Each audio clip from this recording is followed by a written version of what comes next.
Good. It is a documentary. Moshe, Baron. I'm Yolanda Avram, that's Abraham in Greek, and my last name is Willis, but that's my married name. Sam Weinreb. I am Jewish, yes. I'm a Jew. I'm sorry to say that I'm an atheist. I was born 10/20/1923. At that time, it was Czechoslovakia. Born in a small shtetl in Poland by the name of Lamazi, which is in eastern Poland. I lived in Lodz, Poland. I am 93. August 6th, 1930, in Paris. I was born in Debrecen, Hungary, 1938, February the 5th. 96. I finished 96 in December 13. I'm 89 years old. I had a wonderful childhood, and even though we were Jewish, we spoke Polish. My parents were secular Jews, not religious Jews. And I went to Polish school, and I graduated in 1937. And then I went to Krakow to a university to study, but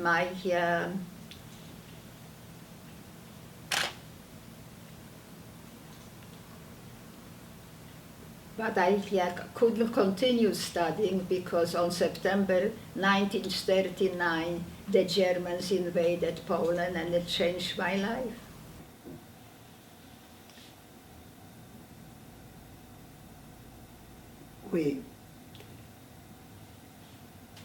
It's a very long story. I'm trying to make it short. World War started in September 1, 1939. The Germans attacked Poland from the west, and they stopped in the middle. There was a river Bug, and there was a reason for it, because they had a non-aggression agreement with the Soviet Union. Officially. Secretly, they had an agreement to divide Poland. So this is why they stopped there where they stopped. 17 days later, the Soviets invaded the part of Poland where I was born. And about 18 months later, in June 1941, the Germans attacked the Soviet Union, and within a few days they were in my little town.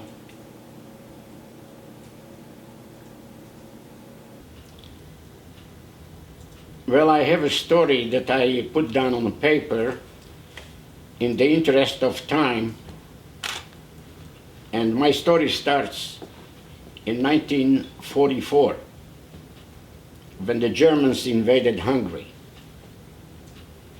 And as soon as they invaded Hungary, Eichmann came into Hungary with the Gestapo, and they started to round up the Jews. In Debrecen, there were several thousand Jews there, and we lived in a Jewish neighborhood, and they came noontime. They knew that everybody is at home at that time for lunch, which in Europe was actually the main meal of the day. And they started using megaphones to ask us to leave our homes and take with us our valuables only and a change of underwear. They were taking us to a better place. They gave us 15 minutes. And we all assembled outside. And soon they started to drive us to the railway. It took several hours to get to the railway, and they were already rushing and shoving and pushing people. And if these people could not go fast enough, whether they were sick or old, they beat them with clubs. When the war started in 1939, we escaped into the forest. My father was in the Polish army. He came back to our house and he says, we better get out of here. And we tried to go into, escape towards Russia. However, we couldn't get into Russia because there was the treaty between the Russians and the Germans, and the Russians wouldn't let us in. So we wound up in a forest, and there was myself, mother, father, had a uncle and a cousin. So we spent 2 years in the forest before we were able to cross into Russia, across the border into Russia. Well, I was one of the lucky ones. I was a hidden child, and you know the very famous hidden child, Anne Frank. But I was not hidden in an attic or a bunker. We were hiding in plain sight, passing as Christians. My entire family used the same trick, whether we were with each other or like there came a time when things got so dangerous, my parents decided to give my brother and myself to different Christian families, so that they kept getting recognized, and they were afraid that we would be caught with them, and then we would be lost. Now, of course, nobody knew at that time exactly what happened to the children when they went to Poland or any of that, but they didn't suspect that it would be great. So. On December 17, 1939, the Soviet Union, the Red Army, came to us to Vilnius. There we lived for 2 years or so. After that, on June 22nd, 1941, the Germans came and they took over. In the first 5 weeks, we lived only among the Poles and the Lithuanians. Then after 5 weeks they came, they told us to go to a specific location in the market, take whatever we can. Then we had to walk 21 kilometers to a specific location where the ghettos, 6 of them. And then we were there in the ghettos. Finally I decided somehow, maybe because I was starting to work so young, and I don't know myself what it is, and then I ran away. I had been on the death march. I have the original map what they use in a Nuremberg trial. I was in Lodz Ghetto from 1940 till 44. My mother died in ghetto. I was then in Auschwitz when they closed ghetto. We were shipped to Auschwitz. Was only 5 days in Auschwitz, and then there was a selection, and from Auschwitz I was sent with my sister to Stutthof. Stutthof was located in northern Poland, not far away from the Baltic Sea. And she died from typhus. Because the typhus epidemic killed almost everybody here. I was in the army, Polish army, and 2.5 years. And then I was relieved from the army, and I was at home for a year. Then I was mobilized till the war broke out with Germany. So I went to the war, and then I was in prison camp. I was a POW. Yeah. And then they released all the Jews from the camp, released them home. From there, they couldn't take them to the concentration camp as a POW. Yeah. So they made out of you a civilian, you know. Yeah. Yeah, so and I lived in Lodz ghetto, you know, till 1945, Paul. And when I came home, my father and mother was there. My sisters were already gone. Then my father passed away, and I was with my mother. When they liquidated the ghetto, they took us to Auschwitz.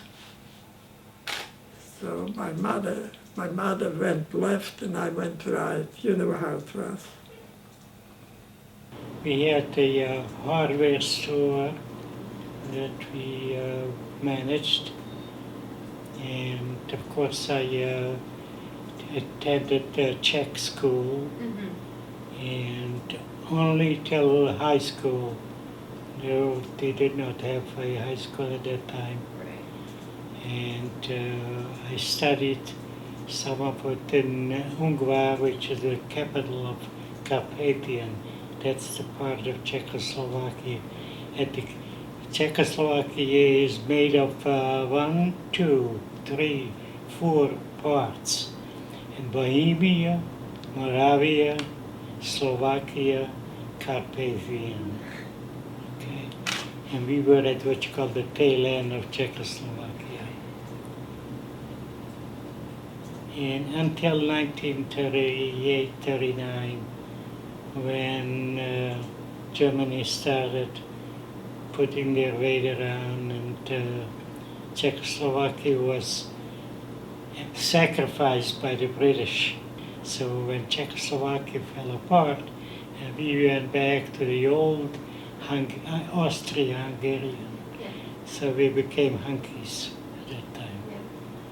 And until 1944, and whatever, we were most of it at home, but the youngsters that had to go into the army went in there, but mostly the Jewish boys wound up in labor camps, not going in a uniform.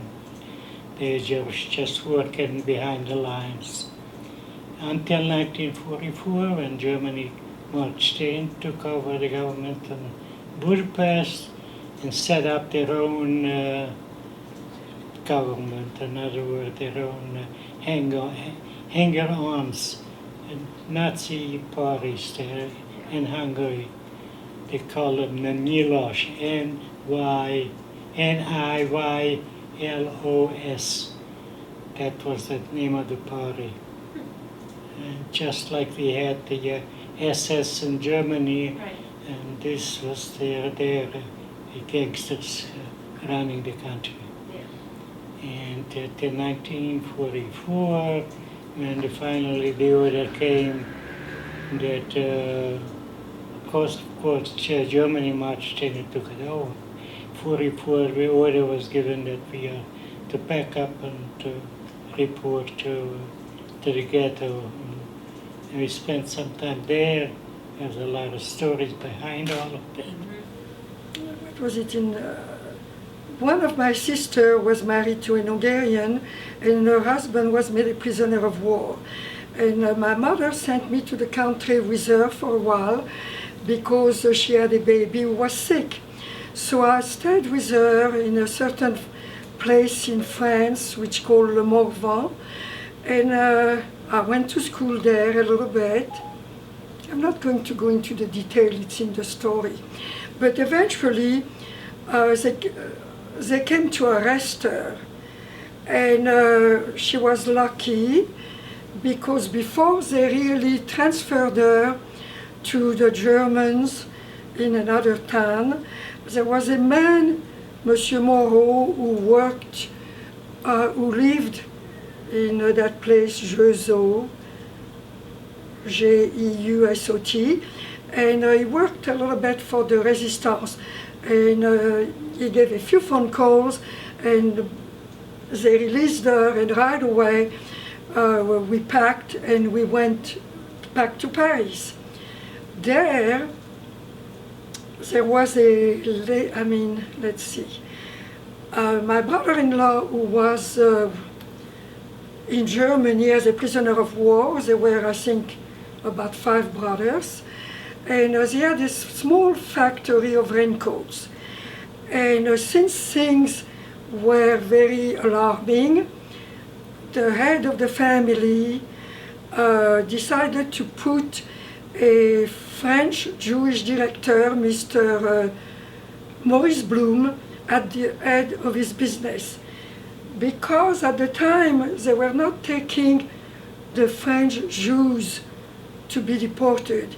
They started mostly with the Germans, the Polish people, and all the other people who emigrated to France from Vienna, from every place for the war.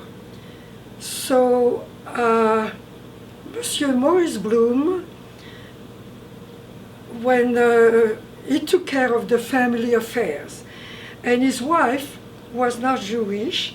She had been raised in a convent, trying to think of her name, Aimée Blum, A-I-M-E-B. And they had a daughter, and they did well, they had a maid. And she took me to Normandy to live by train, to live with an older French Catholic couple, Monsieur and Madame Barbier, B-A-R-B-I-E-R. They were a very nice older couple living in a very nice house. They had their own garden, they had sheep, they had apples, what do you call, I forget the name. Apples, fields, and they made their own cider. And they made cider for the other people too, who brought their apples. So in order to be safe, they sent me to school, and they sent me to church every Sunday. I came home from a bar mitzvah lesson, and our home was locked and no one there. Our next door neighbor, who was not Jewish, took me into his home and told me that my parents, 2 brothers and sister, who was only 6 years old at that time, along with quite a few other people, were picked up and taken away. That afternoon was the last time I ever saw my whole family. All the way with this experience, I had the courage that I had the feeling I will survive. And I did. Well, this neighbor who helped me came over to me, saw me out there, and evidently my father or mother must have talked to that neighbor and asked him to watch for me when I get home, and asked him to help me. But the neighbor said it would not be safe for me to remain in that country, and that I must leave immediately, otherwise I will also wind up where all the others are. Auschwitz, Birkenau. World War started in September 1, 1939. The Germans attacked Poland from the west, and they stopped. In the middle there was a river Bug, and there was a reason for it, because they had a non-aggression agreement with the Soviet Union. Officially. Secretly they had an agreement to divide Poland. So this is why they stopped there where they stopped. 17 days later, the Soviets invaded the part of Poland where I was born. And about 18 months later, in June 1941, the Germans attacked the Soviet Union, and within a few days they were in my little town.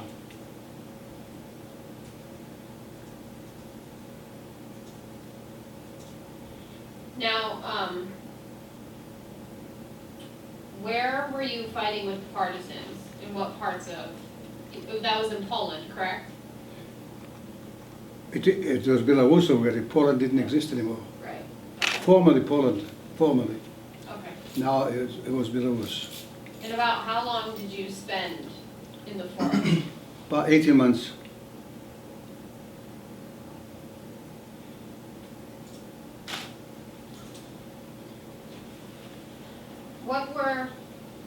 Can you tell us one of the, I don't know if you would call it a mission or some kind of event that you took part in, you know, something against the Germans while you were with the partisans? First, I want to tell you something which is not part of the resistance, but the resistance helped me save part of my family. By joining them, I got connections to enter the ghetto and brought up my brother and sister one time. That had some weapons that were stolen from the Germans and had it hidden in the ghetto. So this farmer brought out the weapons. And the third time, it was March 17, 1943, my mother came out. 2 days later, the ghetto was destroyed. And that was my father and sister, including all my relatives, and about 6,000 or 7,000 other Jews. Now, as far as the partisans, I participated in many activities, like ambushes and attacks on small garrisons. For a while, I had a mission to retrieve parachuted weapons from the Russian army, which meant that myself and a few other people had to find a clearance in the forest and set up, they used to set up by radio signals where to drop it, so they would have fires, let's say, a triangle in format, whatever was arranged by radio. And after the drops, we would pick it up and bring it to the place where we were located, the camp, the partisan camp. In order to be safe, they sent me to school and they sent me to church every Sunday. I went to school and of course I couldn't study for higher studies because the school system in France, by the age of 11, you must declare what you want to do. And since I didn't have my parents or anybody speaking for me, I was set to study up to the, what you call, Certificat d'études élémentaires at the age of 14.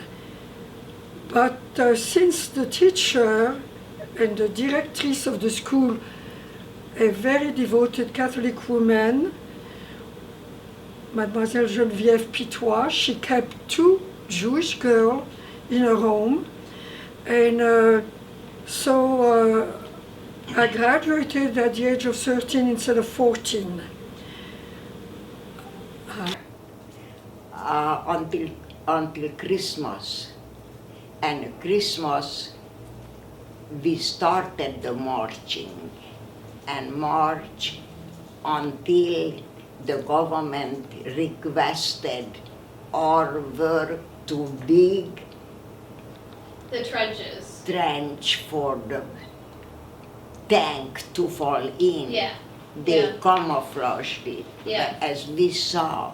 And when the very cold weather came in, they brought in Polish men and bombed the top of it. Yeah. Okay. And we still had to work. No gloves or Right. She started to move towards the train, and my mother begged her not to go. We already knew, not us, children, not children, but my mother and the adults knew where we were going. But she said she can't take the crying of her children.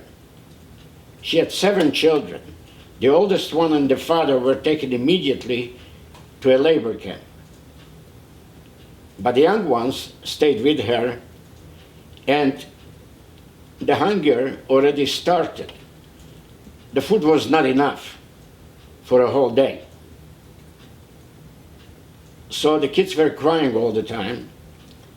She couldn't take it anymore, and she did get on the train. And we never saw him again. I ran away and I started walking. I walked, and then some other people like me ran away, and then we were 4, then 8, then 12, and then we were a group, and it was already easier. It's never easy, but we had a better chance to survive or to get caught and get killed right away. Right. Yeah, because we had some revolvers. We could, and then there are nice people in this world. On the border, Poland and Germany, there were Spielmans. They were intellectual, educated people, professionals in music, and they had their children. So their children were coming out. They knew we were there to tell us when to come out and when not, when the Germans were there and when they weren't there. And then from Auschwitz, they sent me to different camps. In the last, we went for a death march, you know, Yeah. March of the Dead. The camp was surrounded with barbed wire fences and soldiers on towers surrounding that camp. So escaping from Auschwitz rather, was just about impossible. they ended up in a gas chamber because in that time Birkenau was where it located. Yeah. And on that first night, we didn't find peace because those barracks were not like sea lager, where Right. they had showers and banks. We slept on the floor like spoon put together. Yeah. And we didn't have the rest, and we expected when we will see them, when we will see, and whispering. And there was a Polish blocker tester. She was she was responsible for us. Yep. And she could not stand us not to have peace.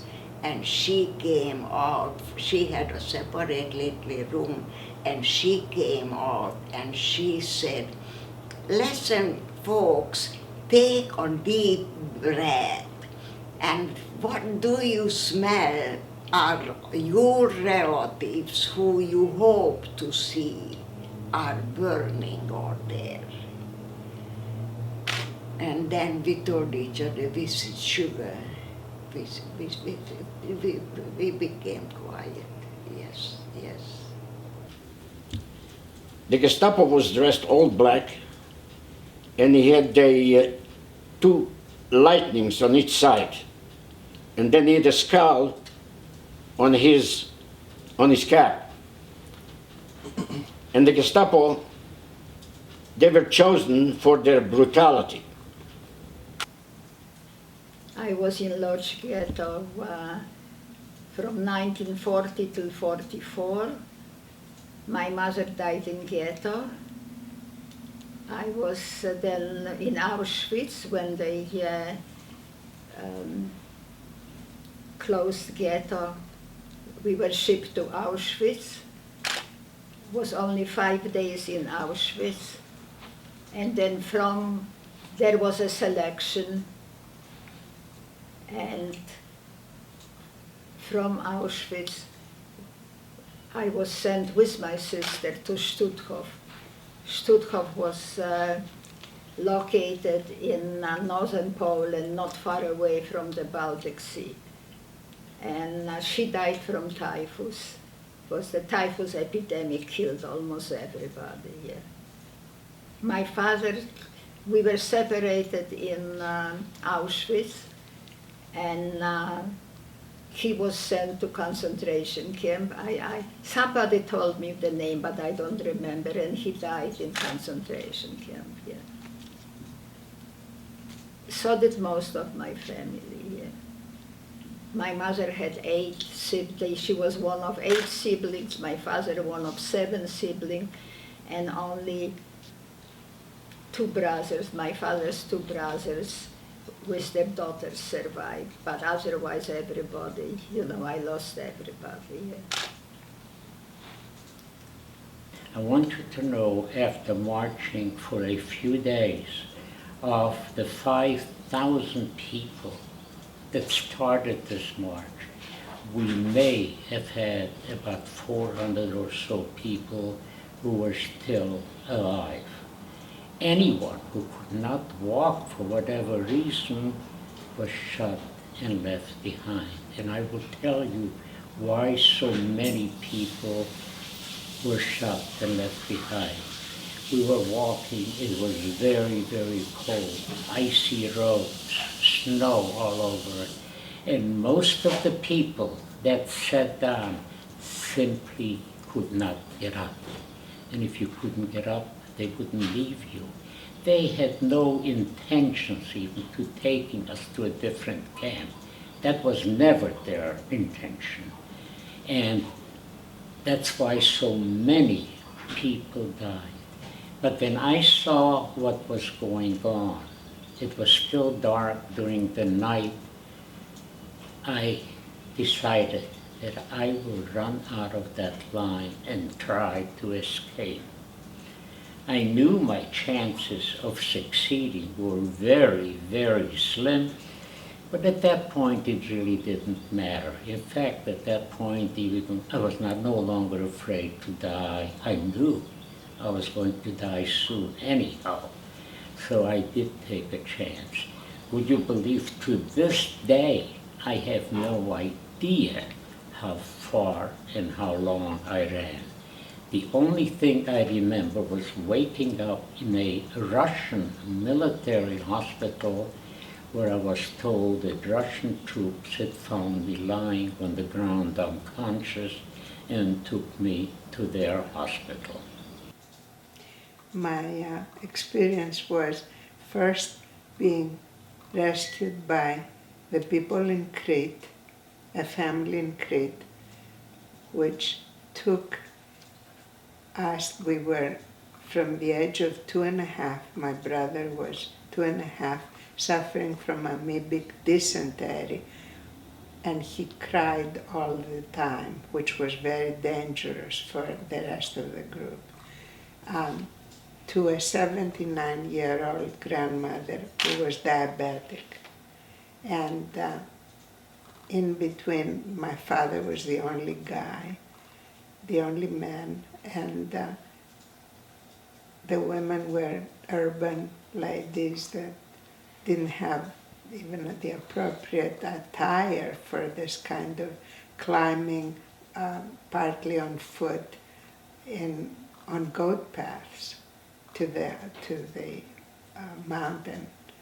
Near the town we had first taken refuge in Crete. We were hoping to go from Crete to Egypt as the royal family and the government had done. So my experience was one of rescue, essentially, of righteous people that took me in after the family dispersed to protect the children, as you know, my brother and myself. So that's when the order came that we are to pack up. It was, I remember, the last day of Passover was on a Saturday. Sunday night, when the order was given us that we had to leave the houses, pack only what you could take with you, and by noon time you're supposed to report in the area. And then they put us in, and they took one of the streets and made it a ghetto. Yep. And we all had to move in, so every house that had a family living wound up with 2 or 3 families putting together. So that's what happened immediately. And then the order was given, we had to pick up our bundles. We are going to the train. And but before they got to the train, they took us through school buildings. And there they were ordered, pick out anything that you have in your pockets, open up your bundles, and they simply helped themselves to whatever they wished. Okay? So if you had any cash on you, that was the end of it. Or jewelry. Yeah. Like the girls had some jewelry, like earrings or a ring, all gone. And we loaded us up on the train. And through the night we arrived in the big city where they had a break and a lumberyard for us. And they marched us into there. No facilities of any kind. No cooking, no toilets, no nothing, okay? And it was still April. Yeah, it was end of March and April. It was still muddy, rainy season. And that was hell on earth. They insisted that everybody should tell them where the money is. They figured we all have somewhere hidden money somewhere.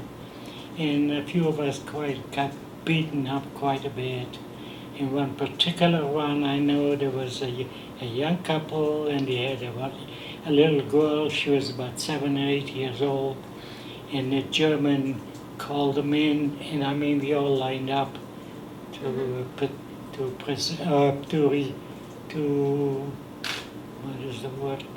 observe is what's going on. Okay. And they started beating on him. They wanted to know what he did with the money, where it is. And he said, I have taken with me, and they already took it from us. Yeah. And they started beating me up, and his wife and the little girl was had to stand next by to it and watch how the father was beaten up bloody. So that's, I remember distinctly, the outside of whatever else happens.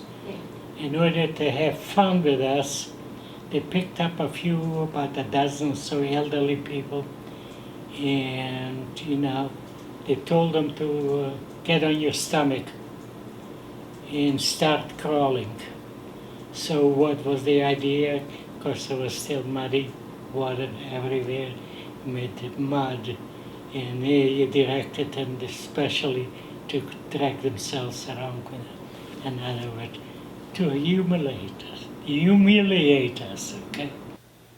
When we crossed the border into Russia, my father was taken into the Russian army, and the government actually put my mother and my sister. They put us on a train, and they sent us as far away as they could from the front. So they put us on a train going into Ural Mountains, which is near Siberia, and there were I mean, that's, by that time I remember there were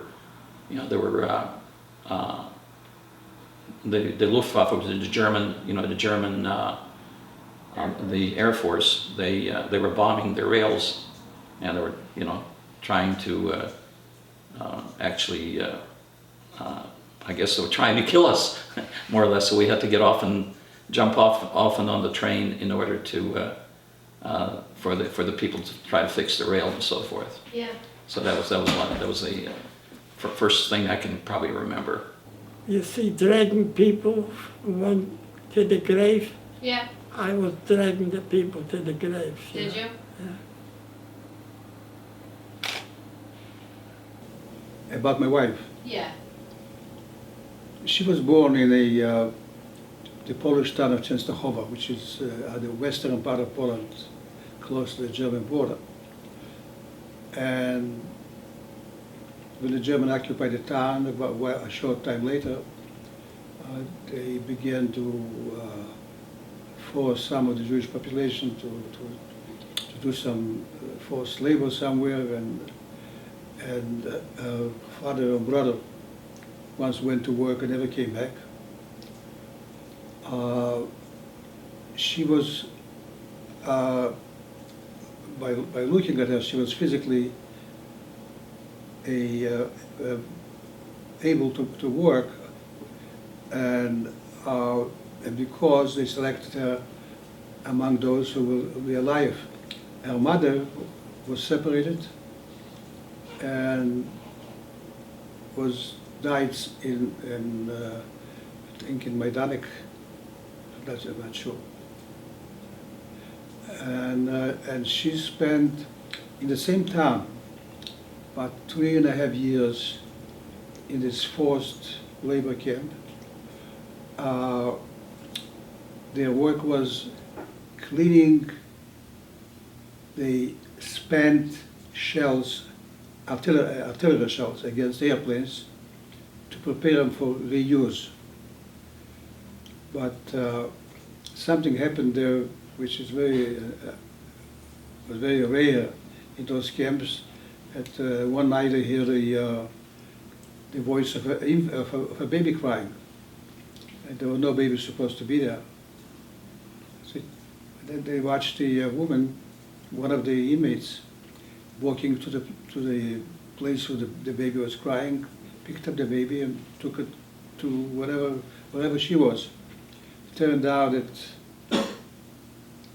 that this woman's husband, I think, was a Jewish policeman in the ghetto, and he was able to smuggle in the baby into the barracks, and from there on the baby became the object of making sure that he is not being discovered. So he would stay hidden all the time, particularly when the German supervisors would come in. Almost 3.5 years. And sometime in 1944, they had a roll call every morning, and they were outside, all the women outside, and the commander of this camp reviewed them, counted them, whatever, and then he turned around, which he normally didn't do, and went back to the barracks, saying that I want to inspect the barracks, something which he never did before. And when he came out with David. The boy already was about 3.5, 4 years old, or 5 years old. And then something again which they surprised them. They said to David, "Would you like to take a ride with me on a bicycle?" So, of course. So David got on the bicycle on the back, and they thought this would be the end of it. A while later, he came back with David and left him there. And they haven't seen the commander anymore, because the Russian army was already approaching the town or the area. And about, I think, the same day, people came running and say, there's no guards anymore, the camp is open. And the Russians, they could hear the exchange of artillery or tanks. And the Russians arrived close to the city. So they were free, and they walked out. My wife was holding David by the hand, and went to their city, which was partially destroyed. So she recalls she and two friends went into hide because there was still a battle going on. They went into a basement to hide, and she says for the first time they cried. It says in the camp itself, there was crying was sort of people didn't cry. People were despaired, but not cry. And now they realized that they're left alone. The families are gone. They had the opportunity to cry. That here's the place where they finally gonna finish us, the bastards. And sure enough, we heard the rumbling of a tank. And when the tank came out, the turret was not aimed at us, not at the train. It was aimed to the side. The door of the turret opened, and a soldier came out, and he did not have the Nazi uniform. So my father, who was studying English already, knowing that we are going to America, he yelled Americans. And I was there until liberation, which was an amazing, amazing day in Athens. The British liberated us with a sprinkling of Americans and French troops, and it was like just an unbelievable, joyous event in Athens. There were people that put their oriental carpets in the street for the jeeps of the liberators to ride over, to just, and women who were so demure and very proper would just grab a hold of the soldiers and hug them and they it was like an incredible joyous occasion, just bedlam in the streets. I tell you, not enough word to express that night when we knew that the guards are not there and the Americans are in with us. Yeah. Not a minute sleep. It was unbelievable.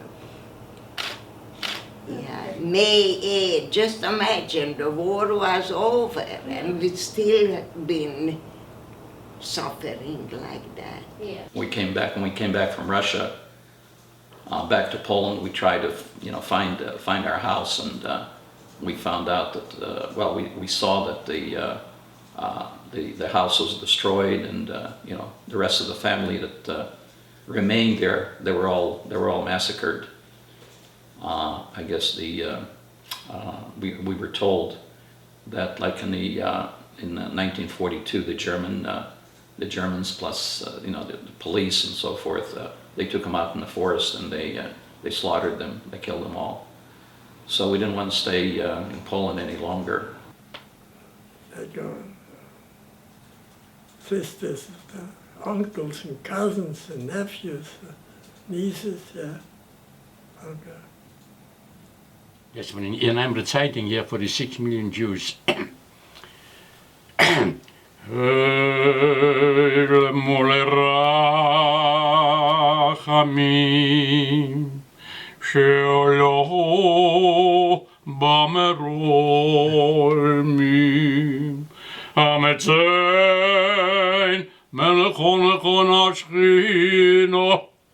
Gemalos, Gedoshim, Oteo.